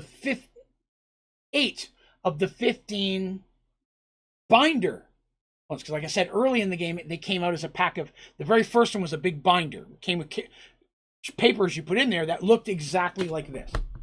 They were just like this on the book, except they had holes in them, and you put them in the binder. And every time an expansion came out, it was just the papers. You add them to the back of the binder. The binder was super thick, but only came with this many papers. Kept adding and adding and adding and adding. And then they started putting them in here. And a lot of the ones that are, in fact, everything pretty much that's in the Monster Manual 2nd edition, you'll find across those 15 books. And of the 15 books, of the binder pages, the first few were just generic, but after that, they were all world specific. I've got the Dragonlance one, I got 2 Forgotten Realms one, I got at least 1 Dark Sun one, I've got 2 Ravenloft ones, I got the Spelljammer one. Love the Spelljammer stuff. I bring Spelljammer stuff in as often as I can, because I love some of the Spelljammer stuff. And the fact that they're bringing Spelljammer to 5th edition, that makes me happy. The fact that hopefully they give it a little bit more push than they did in 2nd edition, because it just did not get... It has so much possibilities, and they just didn't develop on it. So I'm really hoping that they do well for 5th edition. Because because I will definitely be stealing it and converting it to second. Let's see. When I have writer's block, I shamelessly plagiarize. I use Russian fiction. There's nothing wrong with that. There's nothing, because like I said, everything is based on a story someone else has thought of, loosely in some way, and never on purpose, right? Like I mentioned earlier, the current Merged World storyline is very easily could be taken as a Romeo and Juliet type story. That's a lot of them, A lot of stuff can be brought back to Shakespeare's type stories, and even those existed before him. Spelljammer is good. There were 6 original novels. They were really good. They started good, got a little weak in the middle, but they finished off strong again. And if you ever have a chance to read the 6 Spelljammer novels, I highly recommend it. It's the first book starts on Dragonlance. And as a Dragonlance fan, I was excited by that. It starts on Krynn. And then they go into space and they go to other worlds. And then there's all sorts of cool and wacky worlds. And the way they do the universe was very interesting. And it's kind of Merged Worlds, not like Merged Worlds in any way, but it's when I created Merged Worlds, it's really what put me into a mindset that I could go much bigger. Because in Spelljammer, solar systems are basically a bubble. Circle. Right? As are other solar systems. I don't think they actually say infinite, but there's a lot of them. And they flow through what's basically like a giant golden space liquid. You leave one orb and magically go through the space liquid until you get to another orb and you go into that orb, and then it's a solar system. You got a sun, you got planets, you got whatever. Sometimes it's just 1 or 2 planets. And solar systems are huge. They're the size of a solar system. But, when you're using magic, you don't have to worry about warp speed. You can teleport way over there. You leave one orb and go to another. And orbs can differ in sizes. And the whole premise is that there's a ship out there called the Spelljammer, which is shaped like a giant manta ray, which is supposed to be the most powerful ship ever created, and no one knows how to find it. And when it does pop up, it's like it's going around by itself. It has no crew, and if you can get it, you have the most powerful ship in the universe, kind of thing. And this regular Joe gets caught up in a quest to get it, and his steps into having to deal with this and go across space after he never realized anything outside of Dragonlance existed. So I liked that idea. I don't use the orbs and all that kind of stuff. I use more of a traditional universe for Merge Worlds. With a couple exceptions. The Outer Planes. I can tell you that when it comes to Merged Worlds, in the storyline we're in right now, we're going to be delving into some things in the future that I've had for a very long time and has directly affected very much of the storyline, but I've never spoken to anybody about. It's because who do I have to talk to about, right? But the concept, I'm going to be talking about the Outer Planes for Merge World. Because the traditional Outer Planes, which are the worlds outside the prime material plane, which is what Earth and such would be in, differs very much based on the D&D world that you're using. Or, the fantasy world that you're using. I've talked about in mine, I have my pantheon of gods, right? My pantheon of gods, and all of those came from somewhere, but no one knows where, but they came from somewhere, and they didn't come alone, and that's something we haven't talked about that we're going to talk about. But there are demons, right? Are there angels? What is there heaven? Where souls go? I haven't really touched on a lot of that stuff within the story. I've hinted to it, especially when it comes to the God of Truth. Go to the hall, you go to the hall and you see the spirits of everybody feasting and telling stories of battles and so on and so forth. I've hinted that a place like that, very Odin-like, is kind of based as well. But how that's all set up is actually very important to the Merge World storyline as it's going to develop to be. And so we're going to get into talking about how that works, because it's going to be much more important. So we're a little ways from that, but it is something I wanted to kind of tease. We're going to talk about a lot of what happens after you die, what exactly are demons, what's the opposite of demons, or just, what outer planes are there, things of that nature. So I'm excited to get to that. I tried to bounce a couple ideas off my wife, but because she doesn't know anything about Mergedworlds, it just doesn't make a lot of sense to her. Valhalla.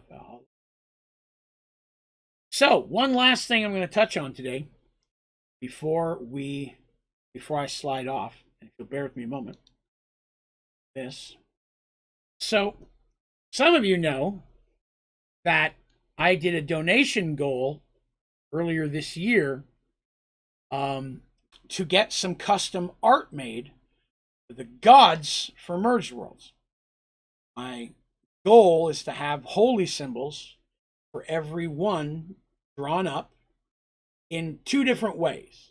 One, much like you see the behind the dice symbol there. One that's like a symbol for that god.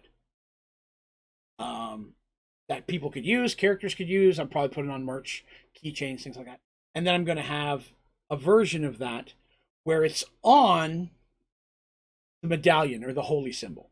So imagine the behind the dice thing, but with like a ring around it of like a coin, right? Because holy symbols are historically round discs that hang from the neck in Mergedworlds anyway. With the symbol on them, but they've got the ridged around them, and they're different. Some of them are metal, some of them are stone, or even different things.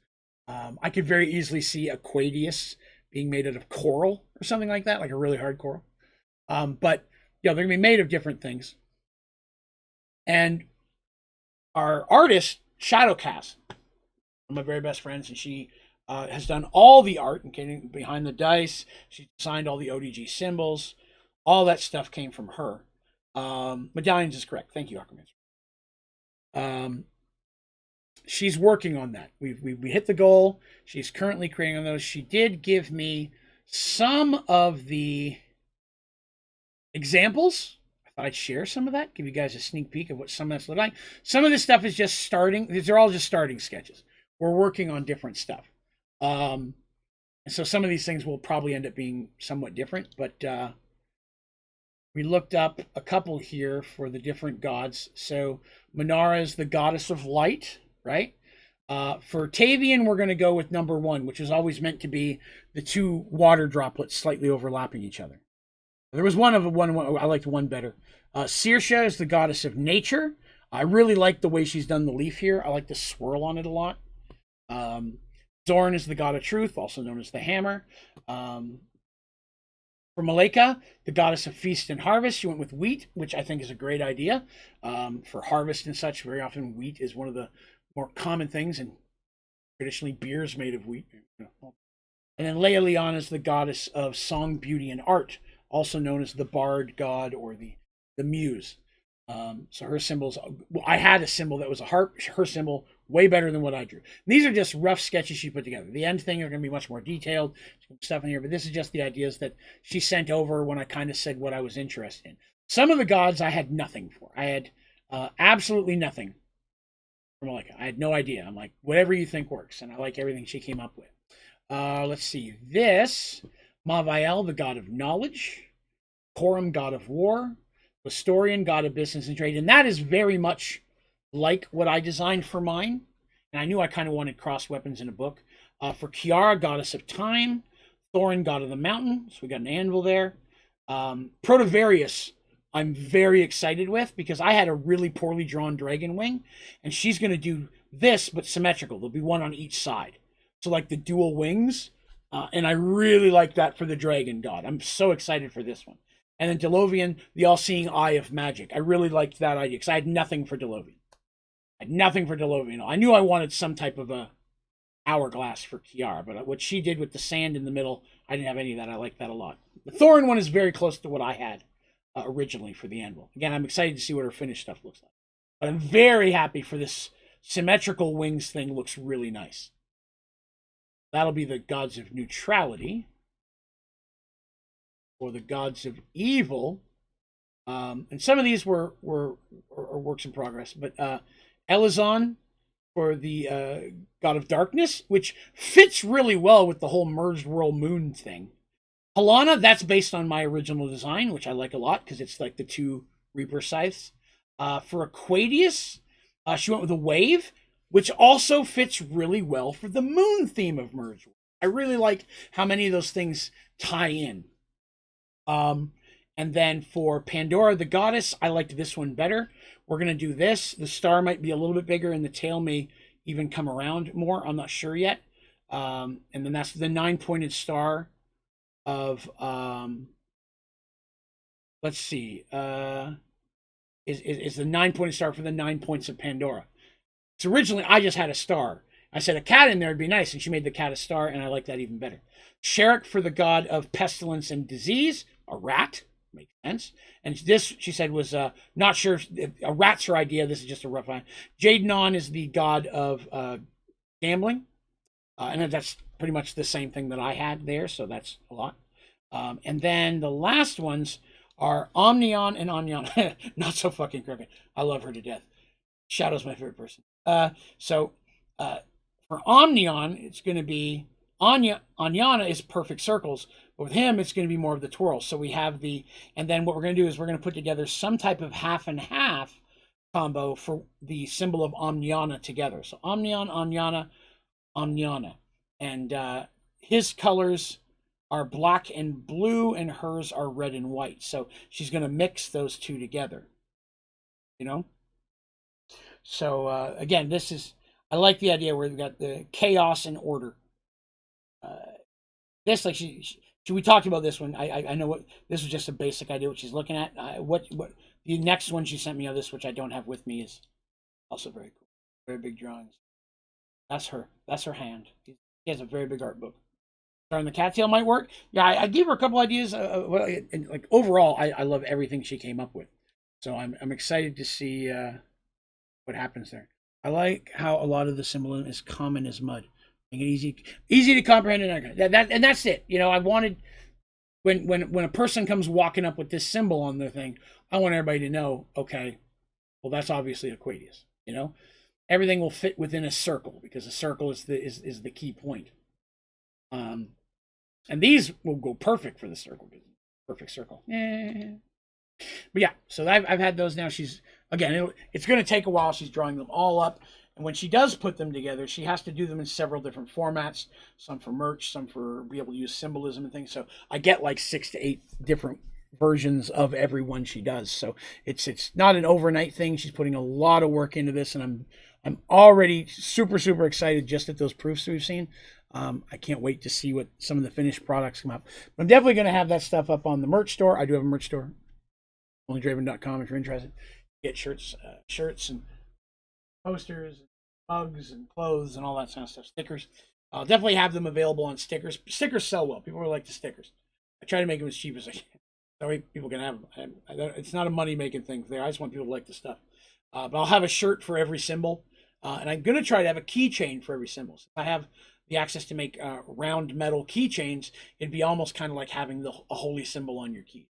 So really excited that. I just wanted to touch on that today because people had asked on an update on that, and I hadn't had a chance to really show anybody some of her very basic. I've got some stuff since then. I just want to share just the basic sketches she sent me out there. But that said, we are at the 2-hour mark, which is about how long I normally take. Ooh, back to Draven. Hey. We're going to go ahead and call this one adieu. Tomorrow night is Friday. I don't stream Fridays, but Saturday night I'll be back over on my Twitch channel, Onlydraven Gaming. It's all one word, no space, no underscore. If you are so inclined, it'd be awesome if you'd come over and hang out. Tomorrow night it is Colonel Gaming and I doing our Minecraft Chroma Sky 2. I made a bar, a pub in this last episode. I had so much fun. I can't wait to show new people. Come by and see it. And then Sunday and Monday night, I'm back here. 9:30 p.m. Eastern, all 3 of those nights. But here on YouTube, Sunday, Monday, where we are going to be doing Rustic Waters 2. We're jamming a bunch of that. So yeah, I'd love that. If you enjoyed this stream even a tiny little bit, whether you're watching it today or 10 years down the road, it'd be awesome if you click the like button. Really does help the channel. And if you're new here, be sure to subscribe. Hang out. Come back, hang out with us. Thursday night is D&D content. Next Thursday, back into some epic Mergedworlds. I'm hoping some of you might be interested in coming back and hanging out. All right, guys. I'm going to call this day. I'm hungry. I'll make a sandwich. You guys have yourselves a great night. Thank you for coming and let me chat about stuff that I love so much, like D&D. I really look forward to these streams. I'm glad to be back. We missed a month of them, and I hope to never have to do that again. But hopefully we'll see you again. It burned down. All right, guys. I'm going to slide off here. You guys have yourself a wonderful night. Have yourself a great weekend, and hopefully we will see you soon. All right? Talk to you later.